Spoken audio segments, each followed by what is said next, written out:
Hi everyone, welcome to my channel. In this video, I'm going to be telling my story.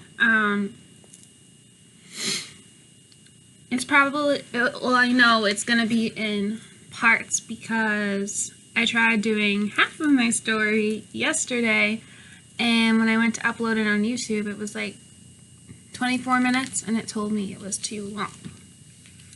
So I'm not quite sure why, because I know there's people who have like hour-and-a-half movies on there, but whatever. So yeah, so I guess I'll just get started. This video will be about my childhood. I was born a happy, healthy baby in April of 1993. I was 2 weeks early, but I was healthy, and I mean, that's pretty not significant to be 2 weeks early. We lived in Massachusetts at the time. One thing that was, I don't know if it was normal or not, but I was severely attached to my mom. Like, I couldn't be left without her.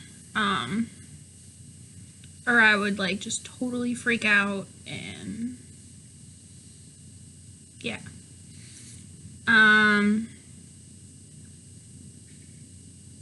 Age 1, age 2, nothing significant. Just a happy 1 and 2-year-old.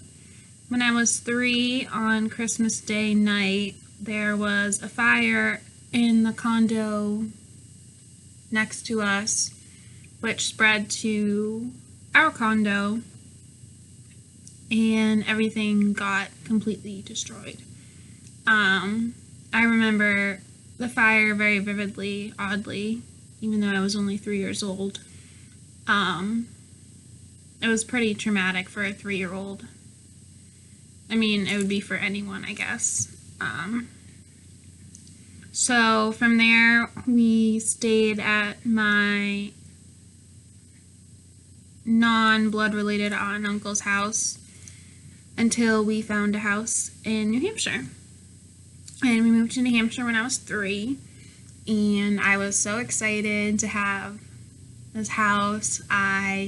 When I was little, I thought it was the biggest house in the world, and like, it was my castle, and I was the princess, and I loved it.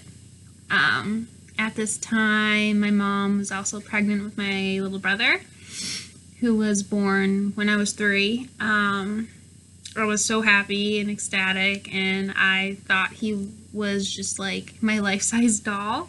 And when he got old enough, I would dress him up in my dress-up clothes and my plastic Barbie heels, and those pictures will definitely be shown at his wedding, so watch out, baby brother. At 3, I was also placed in dance classes, and I didn't want to leave. I instantly fell in love, and it became a huge passion of mine, and still is to this day. I excelled very well, skipped levels. I just became what I lived for. So yeah, my first 3 years of life were pretty happy. When I was 4, I'm going to put a trigger warning on this. I'm not going to get into details, but it talks about sexual abuse. So if you think you'll get triggered by it, don't watch it.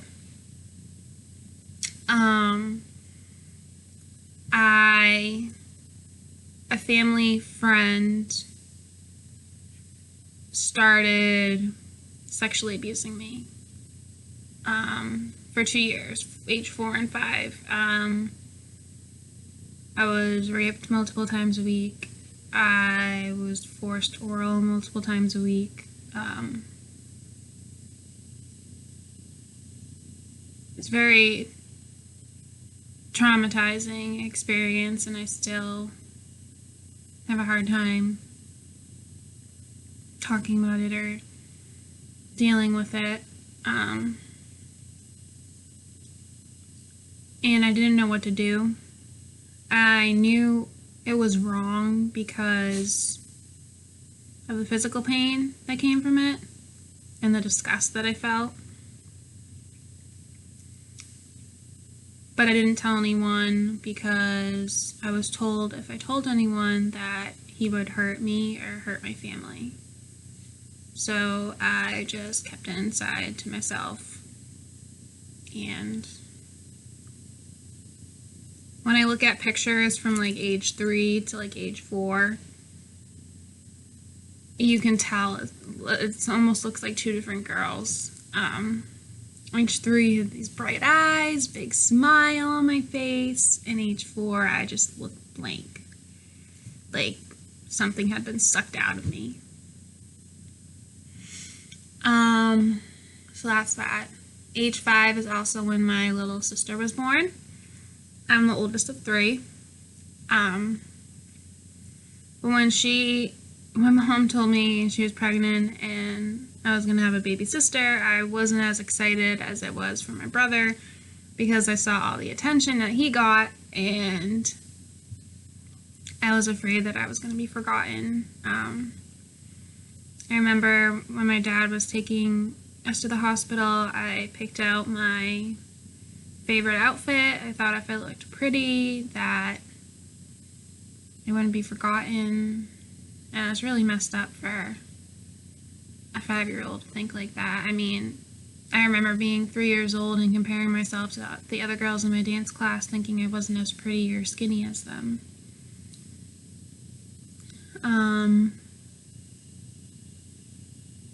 I started first grade at 6 years old, like any other kid would, and I liked it a lot. I made a lot of friends, but I was very self-conscious. I compared myself to every other girl there and realized that I looked different from them because my dad is from Egypt, so I'm half Egyptian, so I naturally have like the olive tone skin, unlike the other girls in my school who were fair skin, blonde hair, blue eyes, or red hair. I mean, I had the blonde hair from my mom's side, but I was olive tone skin, blonde hair, green eyes, and I remember just wishing that I looked like them.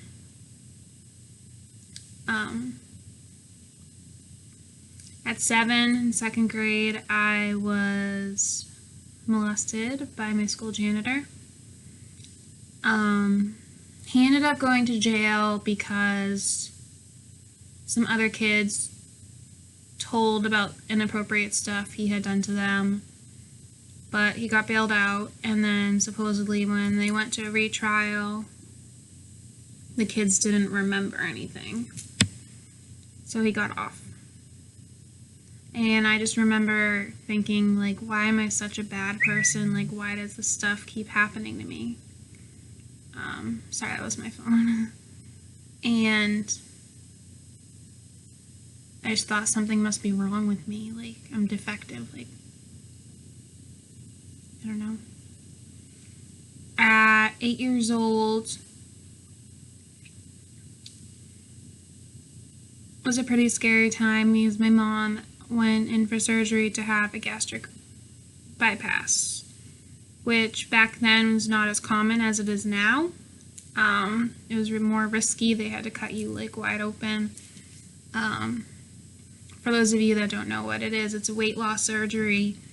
My mom was a binge eater, and it came down to her deciding to have surgery for her health. But I remember thinking, fat is so bad that people are willing to have surgery to not be fat. Like, I'm never going to let myself get to that point. Like, never. Not going to happen.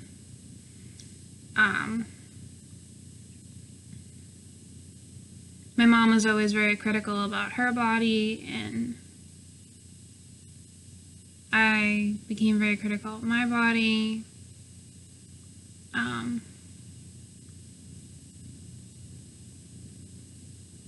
So yeah.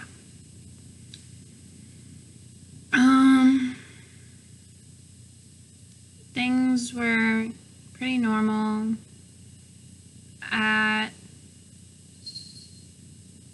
until 10 years old when my anorexia started.